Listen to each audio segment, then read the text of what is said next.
It's about the view. It's like it's become like a medical hospital that displays human misfailure. Like it's like here, let's look at this political oddity.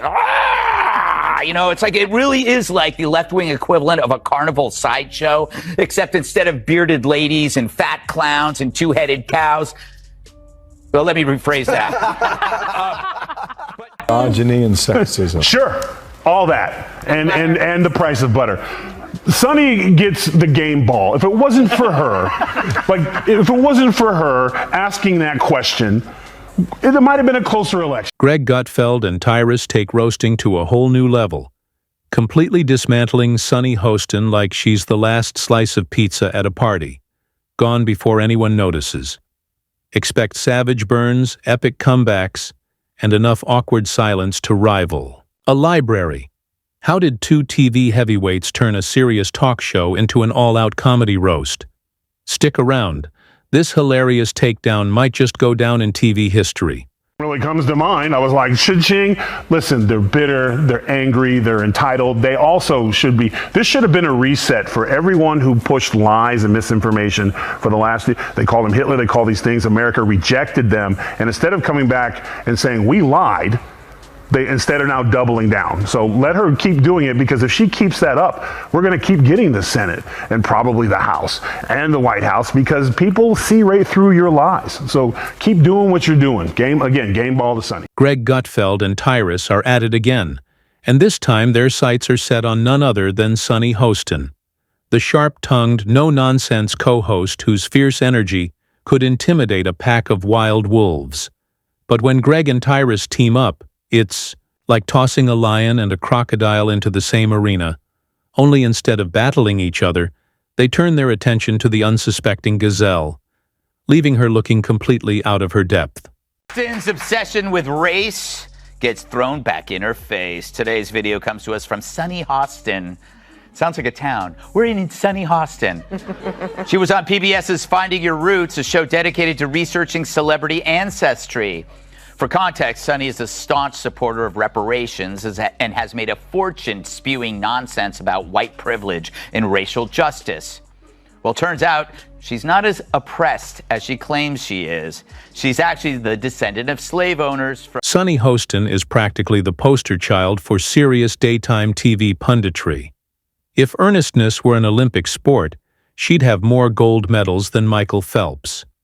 She delivers the news with the gravity of a state funeral.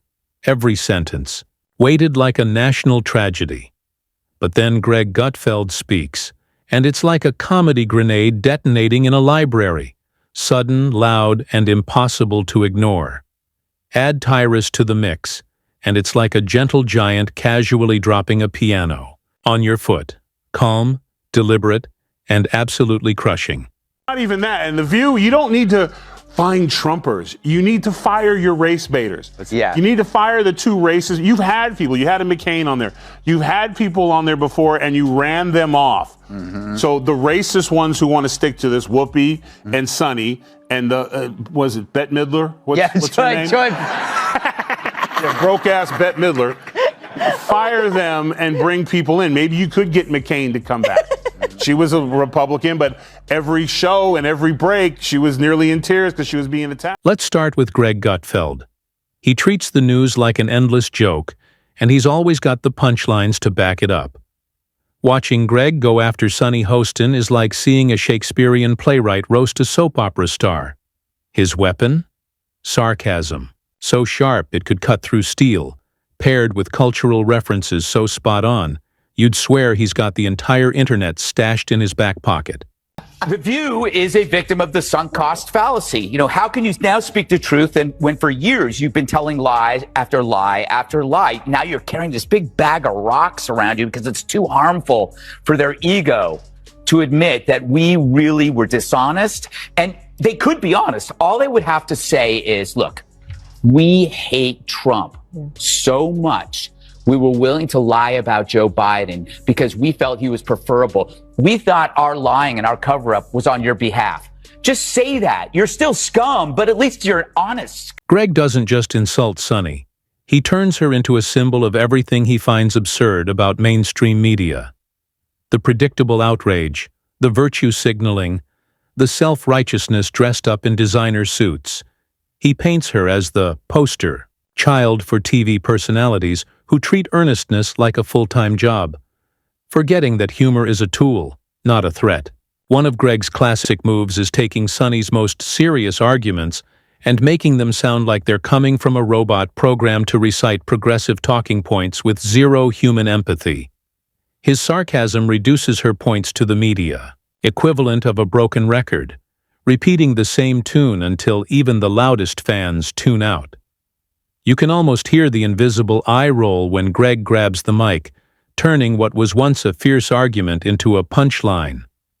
What makes Greg's takedown so satisfying isn't cruelty for its own sake.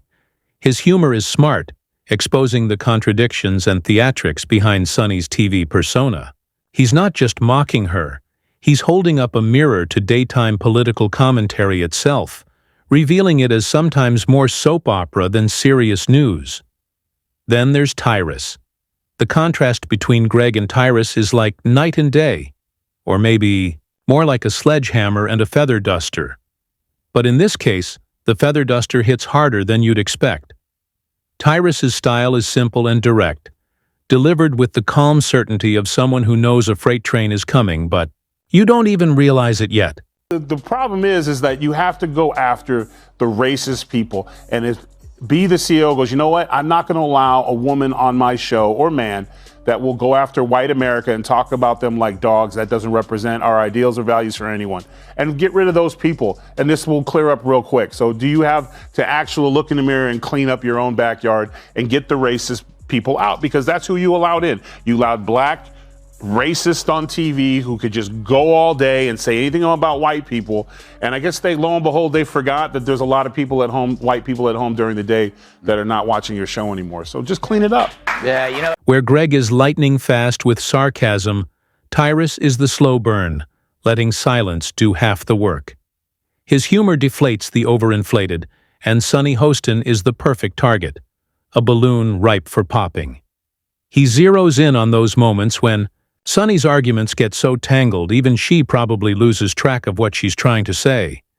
Then, with one deadpan comment, he boils it down to the basics, usually something so blunt or obvious it's impossible not to laugh. Tyrus doesn't need to shout or slam a mic. His delivery is the ultimate troll, quiet, calm, and so casually offhand that the joke sneaks up on you. It's like he's saying, "Hey, I'm just here observing," but also, "You're ridiculous," when Tyrus turns his attention to Sunny. It's like a gentle giant quietly pointing out that the emperor has no clothes. His brilliance lies in exposing how even the most sophisticated pundits can get lost in their own complexity, forgetting that audiences just want clarity, honesty, or at least some entertaining chaos. Sunny Hostin's high-octane seriousness crumbles in the face of Tyrus's subtle smirks and slow-burn zingers. And here's the kicker. What really makes this takedown special is how Greg and Tyrus work together. If she is shaming descendants of this, will she continue to do that when she is now one of them, Dana? And it is funny. She is so wrapped up in identity, and she had no idea who she was. Well, now we understand why she always makes Whoopi get the coffee.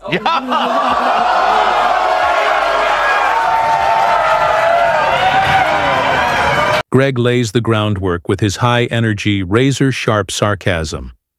He's the hype man, throwing the first haymaker by calling out the absurdities of the media world and painting Sunny as the queen of sanctimony.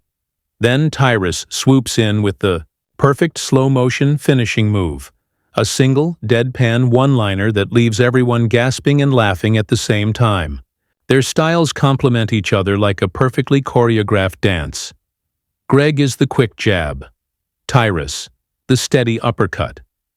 Greg stirs the pot. Tyrus delivers the cold splash of reality. Together they create a rhythm Sunny simply can't keep up with. It's no contest.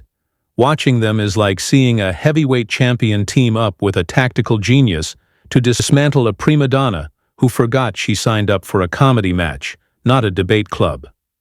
While Sunny clings to her solemnity like a shield, It's clear she's outmatched. Her usual strategy, firing off earnest rebuttals, falls flat against humor so pointed there's no room for a comeback.